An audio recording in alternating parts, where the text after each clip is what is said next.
Bienvenue dans un nouvel épisode Café Papote, le format plus spontané du podcast S'élever en même temps que son enfant. Moi, c'est Maude, coach spécialisée en parentalité bienveillante, mais surtout maman de 3 enfants. J'aide les parents à retrouver confiance en eux, à poser un cadre clair sans avoir besoin de crier et à retrouver une véritable harmonie en famille. Ensemble, on grandit avec nos enfants parce qu'on apprend autant qu'eux à leur côté. Dans les épisodes Café Papote, pas de script, juste mes réflexions, mon micro et toi. On parle parentalité, émotions, ratés du quotidien, prise de conscience et petites victoires, comme une discussion entre amis autour d'une bonne boisson chaude. Tu te sers une tasse? C'est parti pour l'épisode du jour. Hey, salut! Alors, je suppose que peut-être, malheureusement, toi aussi, ce matin encore, tu as répété la même phrase 10 fois de suite à ton enfant. Habille-toi, mets tes chaussures, dépêche-toi. Et pourtant, rien ni personne n'avance. Eh bien, j'ai envie de te dire que si tu te reconnais là-dedans, sache que tu n'es pas seul. On est nombreux et nombreuses. Il y a beaucoup de parents qui ont cette impression d'être devenus des perroquets au quotidien. Et le pire, c'est que plus on répète, et moins on est entendu par notre enfant. Alors aujourd'hui, c'est un épisode un peu spécial. Je te propose de réécouter un épisode qui est paru il y a quelques temps, mais qui a été utile pour beaucoup de parents, l'épisode 134. Il explique pourquoi ton enfant n'écoute pas, et surtout ce que tu peux faire autrement pour sortir de cette boucle infernale de répéter sans cesse les mêmes choses. Tu verras, c'est pas une question d'obéissance, c'est plus une question de relation avec ton enfant. Et si le sujet te parle, reste bien jusqu'à la fin, parce que je vais te parler de mon projet d'atelier Matin Serein qui te permettra d'arrêter cette boucle infernale. Habille-toi, lave-toi les dents, mets tes chaussures, dépêche-toi. Il y a la possibilité de vivre des matins sereins sans se transformer en perroquet. Et c'est tout ce que je vais te partager dans l'atelier Matin Serein. Mais ça, je t'en parle à la fin de l'épisode où je te propose cette petite piqûre de rappel, comment arrêter de répéter à ton enfant en permanence. Aujourd'hui, je vais te parler du film Edge of Tomorrow. Je ne sais pas si tu connais. Alors, non, je te rassure tout de suite, le podcast n'est pas devenu une chronique ciné, pas du tout. Mais dans ce vieux film, il commence à dater un petit peu. Je l'ai revu il n'y a pas très longtemps avec mon mari et du coup, ça m'a fait tilt. C'est pour ça que je vais t'en parler aujourd'hui. Mais c'est un film avec Tom Cruise où il y a des aliens et une boucle temporelle où en fait, le héros, Tom Cruise, va revivre sans arrêt la même journée à chaque fois qu'il meurt. Et en fait, j'y ai vu un lien avec notre vie à nous de parents. C'est un film un petit peu à la manière de Un jour sans fin, tu vois. Je ne sais pas si tu connais ces deux films, ou en l'occurrence si tu connais Edge of Tomorrow, mais en gros, tu n'as pas besoin de connaître le film pour écouter cet épisode. Il est question finalement de revivre sans fin les mêmes choses. C'est ça mon point de départ pour l'épisode d'aujourd'hui. Et je me suis rendu compte que vivre les mêmes choses, c'est vraiment ça notre quotidien de parents. On a l'impression de tout le temps vivre les mêmes disputes, les mêmes galères. Notre vie de parents, c'est l'histoire sans fin, quoi. C'est Edge of Tomorrow version parentalité, tu vois. Et dans la particularité, on va dire, de Edge of Tomorrow, et c'est là où je vais pas prendre l'histoire sans fin, mais c'est vraiment ce film-là qui m'a fait avoir ce déclic, c'est que en fait, le héros, Tom Cruise, il va se servir de chaque mort pour essayer de comprendre qu'est-ce qui a merdé. C'était quoi? Qu'est-ce qui a fait qu'il est mort à ce moment-là? Pour essayer d'en apprendre davantage et pour pouvoir aller un peu plus loin dans sa quête la fois d'après, finalement, tu vois. Et je me suis dit que ce pouvoir-là, en tant que parent, eh bien, on l'a. On l'a parce que dans les situations où, je sais pas toi, mais tous les soirs, il m'arrive effectivement de devoir répéter 15 fois, c'est l'heure d'aller dans la salle de bain, c'est l'heure de se laver les dents, est-ce que tu as pensé à aller aux toilettes, arrête de jouer, mets ton pyjama. Je prends le soir, ça peut être la même chose le matin au réveil pour s'habiller, prendre son petit déjeuner, mettre ses chaussures pour pouvoir être à l'heure à l'école. Tu peux transposer ça dans toute situation où on est avec notre enfant finalement. On est toujours en train de revivre les mêmes choses. On est tout le temps en train de répéter 15 fois les choses en espérant être entendu. Ça, c'est encore une autre problématique. Et puis, je sais pas toi, mais à la fin de la journée, moi, j'arrivais à me dire, mais qu'est-ce qui fait que ça a dérapé à ce point-là? Enfin, pourquoi j'ai pas réussi à faire mieux? Pourquoi c'est toujours les mêmes disputes? Pourquoi? J'ai envie de te dire, vraiment, le mot, c'est pourquoi. Mais, c'est un petit peu, je pense, je vois notre parentalité comme ce film, comme Edge of Tomorrow, c'est comme si la vie nous disait, bah, recommence. Même joueur, recommence la partie. Tu peux avoir une chance pour peut-être réagir différemment, pour apporter une modification dans ta façon d'être avec ton enfant, pour que l'issue ne soit pas la même. Et c'est ça, en fait. C'est que notre plus gros problème en tant que parent, je pense, c'est que justement, on ne remet pas en question. On a cette tendance à croire que la solution vient de notre enfant. Faut juste qu'il arrête de nous faire répéter 15 fois. Faut juste qu'il agisse dès la première fois qu'on lui demande quelque chose. Faut juste qu'il finisse par intégrer que pour aller au lit, bah oui, on se lave les dents correctement, idéalement avec du dentifrice, qu'on se met en pyjama et qu'on va aux toilettes avant. On est toujours en train d'imaginer que on n'a aucune action possible et que c'est notre enfant qui doit changer. C'est d'ailleurs une des choses, le principe des cafés papotes, tu vois, c'est que je vais rebondir sur... Là, je vais changer un peu de sujet. C'est une des choses souvent qu'on me demande, on me contacte souvent en me disant « Mais Maud, est-ce que tu peux m'aider pour que mon enfant écoute, pour qu'il arrête de... Voilà, que ça se passe mieux. Et savoir comment j'agis avec les enfants pour que ça change. » Bah, le fait est que je ne coache pas les enfants, je n'accompagne pas les enfants, je ne t'apprends pas, comment dire, à mettre des trucs et astuces en place pour que ton enfant agisse autrement. Par contre, j'agis je te donne les clés pour agir sur la seule personne sur laquelle tu peux réellement agir, c'est toi. C'est pas ton enfant. Notre enfant, c'est pas une marionnette. Notre enfant, c'est pas un robot qu'on va piloter. En fait, notre enfant, il a son propre libre arbitre. Il se construit naturellement, hein, mais on peut pas le forcer à changer. On ne peut pas le forcer à être ce que l'on voudrait qu'il soit. Par contre, moi je suis intimement persuadée, et je le constate. Je le constate non seulement avec mes 3 enfants, je le constate aussi avec les familles que j'accompagne, avec les parents qui suivent mes formations, mes ateliers. C'est qu'en fait, à partir du moment où on change notre posture en tant que parent, le comportement de nos enfants s'y adapte, s'y ajuste. En fait, il faut voir les relations humaines, parce que la relation parent-enfant, c'est une relation humaine avant tout. Avant d'être un enfant avec son parent, c'est une relation d'être humain à être humain. Et une relation humaine, c'est une danse. Si l'un fait un pas en avant, l'autre va faire son pas en diagonale. Enfin, tu vois un peu l'image. Les danseurs, quand ils dansent ensemble, quand ils apprennent à danser ensemble plutôt, ils finissent par synchroniser leurs mouvements pour que ça fasse un tout et s'ajuster l'un par rapport à l'autre. Sinon, tu marches sur les pieds de ton cavalier, ça marche pas, tu vois. Mais on s'ajuste l'un par rapport à l'autre. Eh bien, notre relation avec notre enfant, c'est une relation humaine comme n'importe quelle autre. C'est-à-dire que la seule personne sur qui tu peux agir, c'est toi-même. Et qu'en changeant ta posture à toi, eh bien, tu vas avoir un impact sur ton enfant et la posture de ton enfant, c'est-à-dire son comportement, va se modifier de lui-même par rapport à toi, tu vois. Donc, moi, vraiment la prise de conscience que j'ai eue et par rapport à ce film, et que je me dis que peut-être ça peut t'aider à mieux visualiser un petit peu ma façon de faire et tout ce que je te partage, que ce soit à travers le podcast, que ce soit sur mon site, que ce soit à travers mes différentes formations, ateliers ou autres, c'est vraiment ça. C'est d'arrêter d'espérer de changer l'autre, de changer notre enfant. Pour au contraire se dire, ok, comment moi je peux changer pour que le comportement en face de mon enfant il change. Alors là, tu vas me dire, mais Maud, attends, en quoi je peux changer mon comportement pour que mon enfant enfin mette du dentifrice sur la brosse à dents et se brosse les dents tous les soirs avant de se coucher? Bah, c'est justement sur la façon, comment on fait pour demander à notre enfant de se laver les dents, en fait. Est-ce que tu aimes réagir à un ordre? Personnellement, ça a plutôt l'effet inverse chez moi. Je vais me braquer. Et je vais avoir un ego très très fort qui va venir là pour me protéger et qui va me dire « T'as décidé que c'était blanc ?»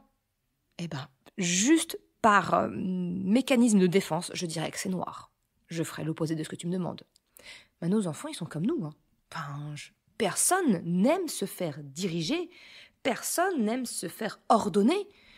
Donc oui, si on change notre façon d'aborder notre enfant sur le rituel du soir, on peut lever certaines objections, certaines oppositions en fait de notre enfant et rendre ça un peu plus fluide et avoir moins besoin de crier.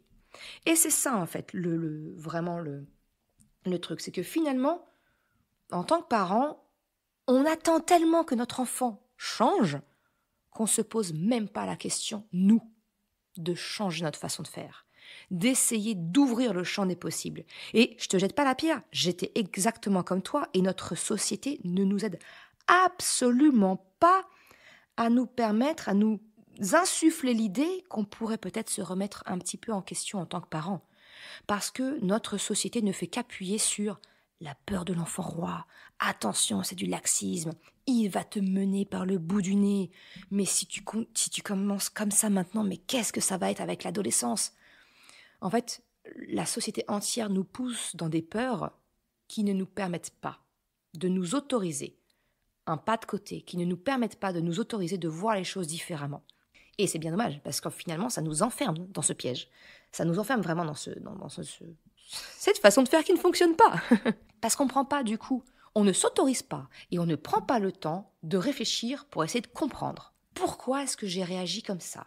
Qu'est-ce que j'ai fait ou qu'est-ce que je pourrais modifier ?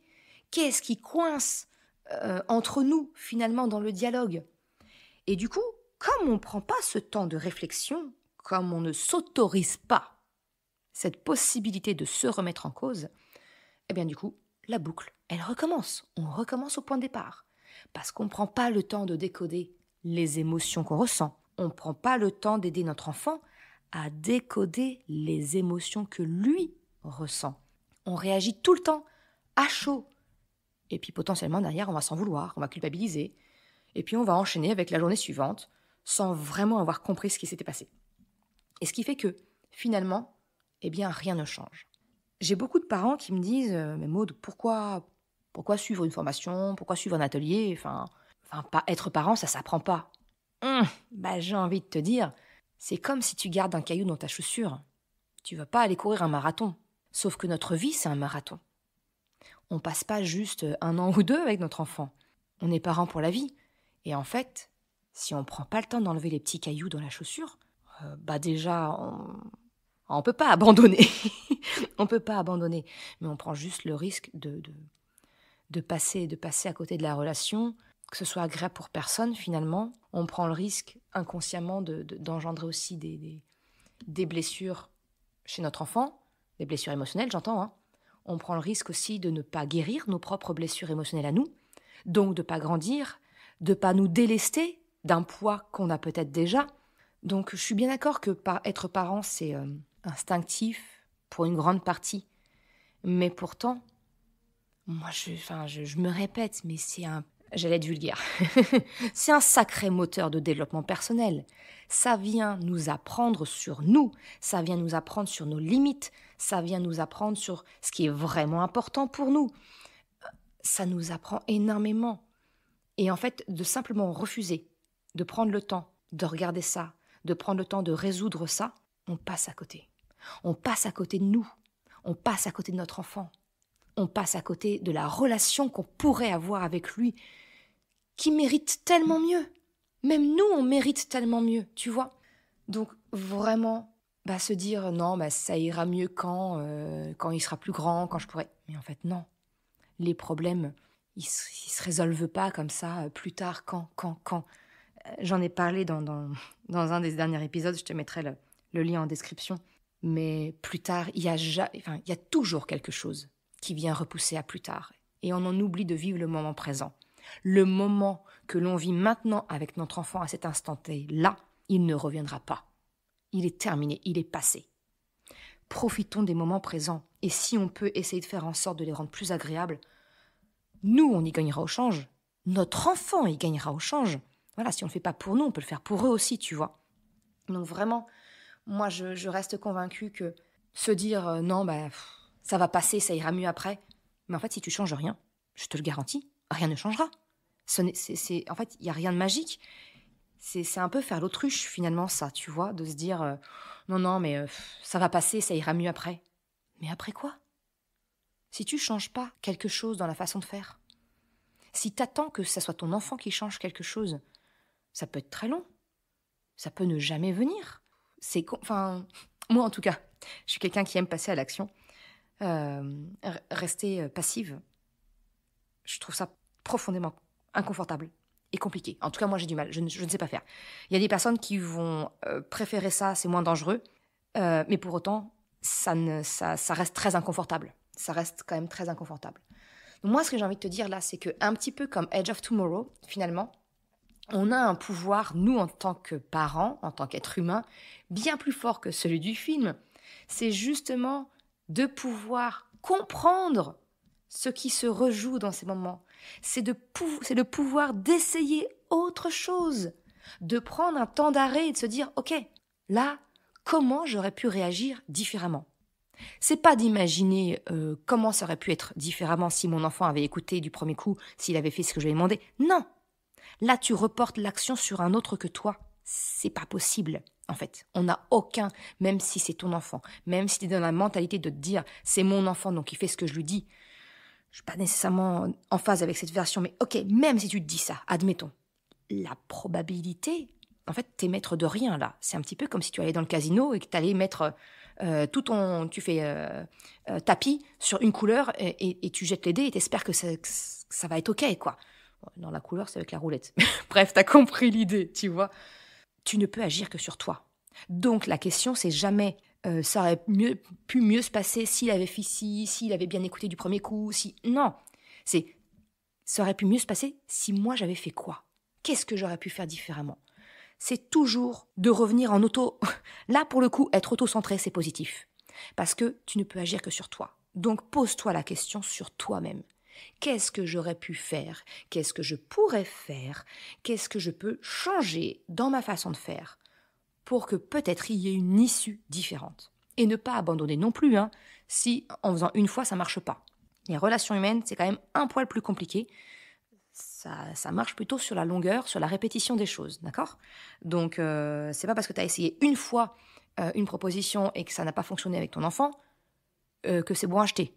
Non, faut la réitérer pour que ton enfant comprenne aussi qu'il y a une autre façon que tu lui proposes de faire et lui laisser la chance de saisir cette perche-là, tu vois. Donc, ce que je veux dire, c'est que vraiment, il n'y a pas de boucle temporelle dans notre cas. On a ce pouvoir de prendre conscience des choses, de pouvoir évoluer. Et non, en fait, c'est pas quelque chose de négatif de revivre les mêmes disputes. C'est, au contraire, un signal de dire « Attends, ça, c'est récurrent comme situation. » Donc, ça veut dire que j'ai pas bien compris le message, j'ai pas bien compris quel était l'enjeu entre nous, comment je peux agir différemment. Et ça, c'est très facile. Je pense que c'est facile pour toi si je te demande d'essayer de choper une situation qui est récurrente, de conflit, avec ton enfant. Mais même, ça marche aussi dans les relations de couple, par exemple. Ça marche aussi dans les relations familiales. Moi, j'expérimente ça avec ma sphère familiale parentale. Très intéressant de se rendre compte que certaines disputes qui se répètent, c'est peut-être juste que j'ai pas bien compris le message et que j'ai peut-être quelque chose à faire évoluer aussi chez moi. Donc c'est ça que je veux t'aider à prendre conscience avec cet épisode. C'est que si toi aussi tu veux casser cette boucle, si tu veux sortir de toujours les mêmes disputes, de répéter pour les mêmes choses, si tu as l'impression que voilà, c'est tout le temps la même chose, c'est peut-être le signe que quelque chose doit changer. Peut-être que tu ne sais pas effectivement par où commencer. Voilà, c'était ma proposition de réécouter cet épisode sur comment ne pas répéter 15 000 fois les choses à ton enfant pour qu'il t'écoute. Et de toute façon, tu l'as déjà constaté, répéter. On a beau répéter, ça ne marche pas. Parce que notre enfant n'a pas besoin de plus de mots, mais en fait, il a besoin d'un lien qui soit plus clair, qu'on incarne plus ce qu'on lui demande. Et si je t'ai proposé de réécouter cet épisode aujourd'hui, c'est parce que justement, je prépare un atelier entièrement consacré aux routines du matin. Comment transformer ces moments de stress en un temps beaucoup plus fluide, plus serein, sans cris, ni menaces, ni avoir à répéter 15 fois « Habille-toi !» Mets tes chaussures, dépêche-toi. Cet atelier, je ne sais pas encore exactement quand il sortira. C'est dans les tuyaux, je suis vraiment très proche de te le proposer. Il est pensé comme tous les ateliers que je te propose, pour vraiment t'apporter des solutions concrètes, des choses vraiment faciles à mettre en place dès demain matin, finalement, tu vois. Donc, si tu veux être sûr de ne pas rater la sortie de cet atelier, je t'invite à t'inscrire sur merrecredi.com/matin, M-A-T-I-N, donc matin au singulier, et c'est vraiment sans engagement. Tu t'inscris, tu peux te désabonner à tout moment, mais au moins tu seras informé par mail dans les premiers de la sortie de cet atelier Matin Serein. On se retrouve la semaine prochaine pour un nouvel épisode. Ciao! Je te remercie d'avoir écouté cet épisode jusqu'à la fin. Si tu souhaites soutenir le podcast pour m'encourager à continuer à créer des épisodes, eh bien tu peux le faire sur le site merrecredi.com/soutien en me faisant un don libre. Une autre façon de m'encourager et qui est vraiment très efficace, eh bien c'est d'en parler tout simplement autour de toi, de partager le podcast, le site. Et si le cœur t'en dit, eh bien c'est également de me laisser un commentaire ou une note sur Apple Podcast, Spotify, quelle que soit la plateforme si elle te le permet. Ça m'aide vraiment à faire connaître le podcast, à diffuser ce message qu'une autre façon de la parentalité est possible. Un grand merci à celles et ceux qui prennent le temps de le faire, mais également ceux qui m'envoient des messages privés. Ça me fait toujours très chaud au cœur. Je te souhaite une excellente journée, après-midi, soirée, quel que soit le moment où tu écoutes, et je te dis à très bientôt pour un nouvel épisode. Ciao!